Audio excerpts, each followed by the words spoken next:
Setiap kita menginginkan kebahagiaan dan kesuksesan di dunia dan akhirat ini, maka rumusnya kata Allah, pemilik kesuksesan itu disebut dengan muflih. Jamaknya al-muflihun, sifat sukses dan bahagia yang disebut dengan falah. Itu hanya bisa ditempuh dengan dua cara.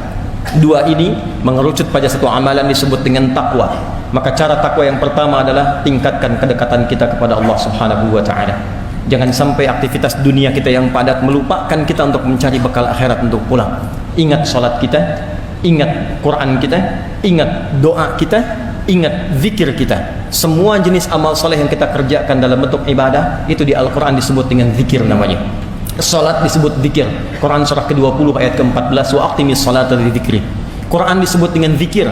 Quran surah ke-15 ayat ke-9, inna nahnu nazzalna dzikra wa inna lahu lahafizun. Doa disebut zikir. Quran surah ke-7 ayat ke-205, wadhkur rabbaka fi nafsika tadarruan wa khifatan wa dunal jahri minal qaul.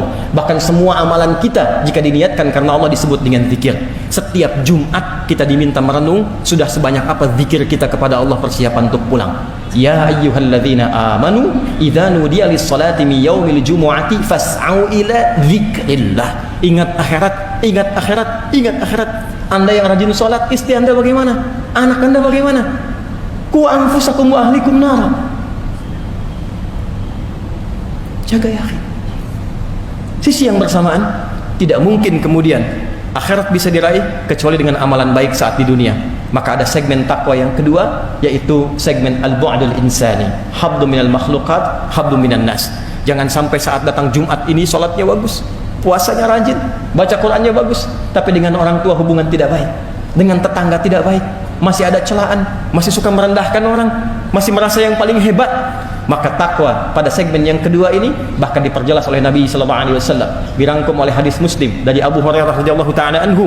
Nabi menyampaikan, ya'ti yaumal qiyamati, akan datang satu umatku di hari kiamat, mengaku umatku bisalatin, rajin salat, wa qiyamin, rajin tahajud, wa siyamin, rajin puasa, wa zakatin, rajin zakat, wa ya'ti qad syatama hadza, tapi juga senang mencela orang lain, wa qadhafa hadza, merendahkan, menuduh orang lain, wa daraba hadza, senang berselisih, wa safaka dama hadza, bahkan ada yang menumpahkan darah dan masih bangga mengaku sebagai muslim. Tukhadhu hadza min hasanatihi wa hadza min hasanatihi.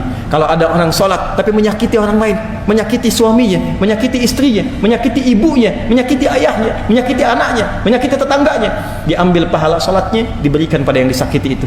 Ada orang puasa memfitnah orang lain, diambil pahala puasanya ditimpakan, diberikan pada yang difitnah itu. Fa in faniyat hasanatuhu, kalau hilang semua bekal kebaikannya, tertinggal keburukannya satu, maka diambil keburukan orang yang dizalimi itu ditimpakan kepadanya, faturiha finnar, maka dimasukkanlah ia, dicuci dulu di neraka, baru kemudian diangkat dan dimasukkan